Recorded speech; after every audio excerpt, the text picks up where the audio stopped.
Le soldat démonta ses lunettes avec un couteau, et prit les deux verres pour les superposer. Puis il cassa une branche de pin, et récupéra la résine dessus. Il la mâcha longuement dans sa bouche. Une fois réduite en pâte, il la colla entre les deux verres, pour fabriquer une loupe rudimentaire. Mais cela ne suffisait pas pour s'échapper. Ensuite Vic utilisa une tige creuse, pour injecter de la salive entre les verres. Une fois cela terminé, il trouva de l'herbe sèche, puis ajusta l'angle des verres, pour concentrer les rayons du soleil en un point. Effectivement peu après, l'herbe commença à fumer. Vic ajouta rapidement des branches, et souffla sans cesse pour attiser les flammes. Mais la seconde suivante il prit sa gourde, et éteignit le feu qu'il venait d'allumer. Vic saisit son couteau avec excitation, et dégagea rapidement les graviers, révélant un clou enfoncé dans la roche, dont l'autre bout était attaché à sa cheville. C'était la punition du capitaine pour sa désertion. En partant il ne lui laissa que peu de nourriture et de balles, exigeant que Vic se batte jusqu'au bout. Mais personne ne veut attendre la mort. Vic essaya de briser le clou avec son fusil, mais cela n'eut aucun effet. Ce n'est qu'en versant de l'eau sur la pierre, qu'il entrevit un espoir de s'échapper. Mais les avions ennemis passaient parfois, ce qui inquiétait beaucoup Vic. S'il était découvert par l'ennemi, les conséquences seraient désastreuses. Il devait donc accélérer. Ainsi Vic, à part manger et se reposer, ne cessait de chauffer la roche. Bientôt toute la végétation autour fut épuisée. Vic versa sa dernière tasse d'eau, puis se coucha sans se soucier de la brûlure, et retira à main nue les bâtons brûlants, puis versa l'eau sur le clou. Une fois tout cela terminé, Vic saisit la chaîne avec espoir, et tenta d'arracher le clou. Mais malgré tous ses efforts, le clou restait solidement en place. Après un moment Vic lâcha la chaîne. Son visage semblait découragé, mais en pensant à son sort, il sombra dans un désespoir encore plus profond. Mais le lendemain il eut une nouvelle idée. Il utilisa l'attache du seau pour maintenir la balle, puis fit tourner délicatement la balle. Après avoir ouvert l'ogive, il versa la poudre dans la boîte métallique. Ensuite il nettoya les cendres autour du clou, et versa lentement la poudre, avec de l'herbe sèche comme mèche, pour augmenter la puissance. Il ajouta des pierres autour de la poudre, et les tassa avec ses mains. Tout était prêt. Vic alluma l'herbe servant de mèche, puis recula rapidement pour se cacher, se couvrant de son manteau en attendant. Bientôt une explosion retentit au-dessus. Vic donna un coup de pied au clou, et remarqua qu'il commençait à bouger.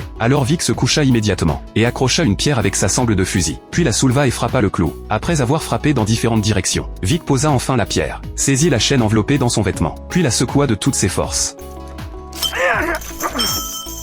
À mesure que le clou se desserrait, en voyant la chaîne enfin libérée, Vic se leva avec joie et partit.